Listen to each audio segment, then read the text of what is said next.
अस्सलाम वालेकुम रहमतुल्लाहि वबरकातुहू। अच्छा, हम जो पिछला लेक्चर कुछ दिन पहले हमने स्टार्ट किया था स्टेरलाइजेशन के बारे में, तो हमने उसी को ही आज से स्टार्ट करना है। तो वो जो लेक्चर था मैंने आपको बताया था कि स्टेरलाइजेशन का बेसिकली मतलब क्या है। स्टेरलाइजेशन का मतलब होता है किसी भी तिब्बी आलात या औज़ारों को जरासीमों से पाक करने के अमल को स्टेरलाइजेशन कहते हैं। वो जरासीम स्पोर्स की सूरत में, वायरस की सूरत में, बैक्टीरिया की सूरत में हो सकते हैं, पैरासाइट्स की सूरत में हो सकते हैं, तो उसको हम कहते हैं स्टेरलाइजेशन। अब स्टेरलाइजेशन की बेसिकली तीन मेथड हैं। There are three methods of sterilization. Number one physical method, number two chemical method, number three mechanical method. अब देखें, फ़िज़िकल मेथड के बारे में मैंने कुछ आपको बताया था कि इसकी आगे सब टाइप्स हैं। तो टाइप्स के अंदर इसकी टू टाइप्स हैं, ड्राई हीट और मॉइस्ट हीट, यानी खुश्क हरारत और तर हरारत या नम हरारत। अब हम लोग क्या है कि खुश्क हरारत के बारे में थोड़ी सी डिटेल देते हैं। खुश्क हरारत के आगे थ्री सब टाइप्स हैं। वो कौन कौन सी हैं? फ्लेमिंग, रेड हीट और हॉट एयर ओवन। नेक्स्ट हम इंशाल्लाह जो आज स्टार्ट करते हैं वो है जी हमारा वेट हीट,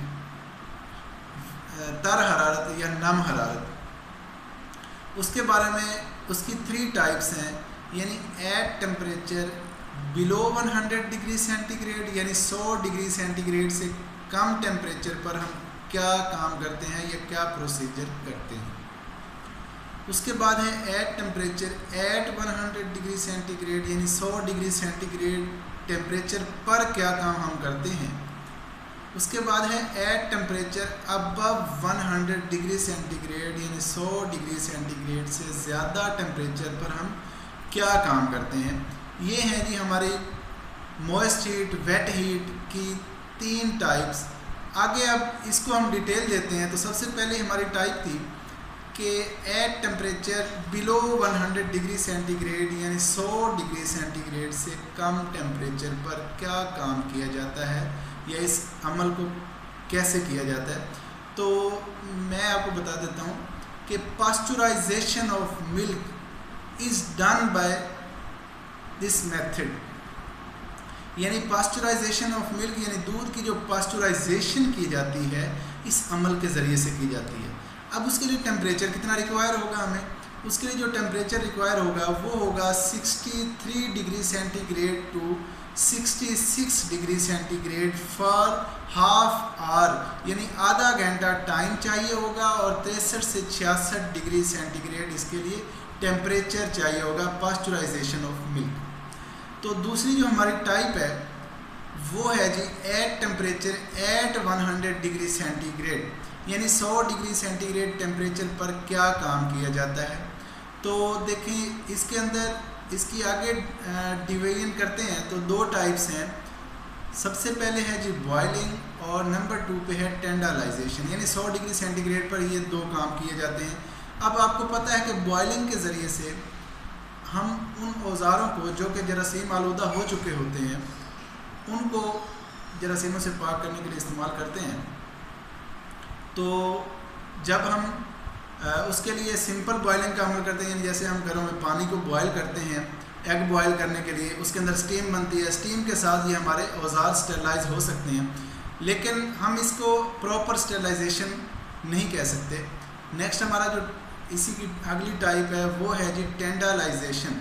टेंडरलाइजेशन वो प्रोसेस है जिसके ज़रिए से वो औज़ार जो मुकम्मल तौर पे लंबे अरसे तक हीट मिलने की वजह से अपनी वर्किंग बरकरार नहीं रख पाते या तबाह हो चुके होते हैं, उनको हम कॉन्टीन्यूसली यानी रेगुलर तौर पे 3 दिन के लिए 20 से 25 मिनट टाइम देते हैं, जो कि मशीन के अंदर उन औज़ारों को अच्छी तरह वॉश किया जाता है, जिसके ज़रिए से उनकी वो जंग वगैरह या जिस तरह आप समझ लें कि उनकी जो वर्किंग के काबिल कंडीशन नहीं होती दोबारा वर्किंग के काबिल हो जाते हैं।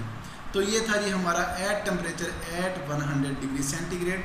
थर्ड पे और लास्ट पे जो हमारा मॉइस्ट हीट का टाइप है वो है at temperature above 100 degree centigrade, यानी 100 डिग्री सेंटीग्रेड टेम्परेचर ज़्यादा हो तो उससे क्या काम किया जाता है।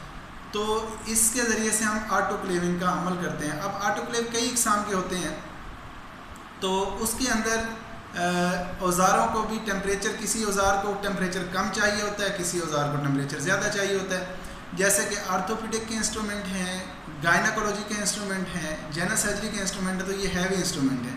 इनको ज़्यादा टाइम चाहिए होगा, ज़्यादा टेम्परेचर चाहिए होगा, ज़्यादा प्रेशर चाहिए होगा। तो उसके बाद अब इसको कितना टाइम देंगे, जिस चीज़ को देखें, जितना ज़्यादा टेम्परेचर होगा, जितना ज़्यादा प्रेशर होगा उतना ज़्यादा टेम्परेचर बढ़ेगा, जितना ज़्यादा टेम्परेचर बढ़ेगा तो उसका टाइम पीरियड कम कर देंगे। इसकी मिसाल मैं आपको यूँ देता हूँ, जैसे आप एक रूम के अंदर एट अ टाइम 4 हीटर जला देते हैं तो उससे क्या होता है कि वो रूम जल्दी वार्म अप हो जाता है। अगर उसी रूम के अंदर आप 1 हीटर जलाते हैं तो उससे क्या होता है कि वो रूम थोड़ा टाइम के ज़्यादा टाइम लगता है, जिसके ज़रिए से वो वार्म अप होता है।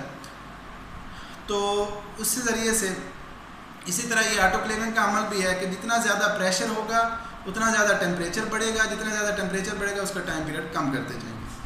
अब हैवी इंस्ट्रूमेंट्स के लिए 134 degree centigrade temperature, 15 pound pressure और 35 से 40 मिनट टाइम चाहिए होता है। और लिनन एंड रबर आइटम्स के लिए 120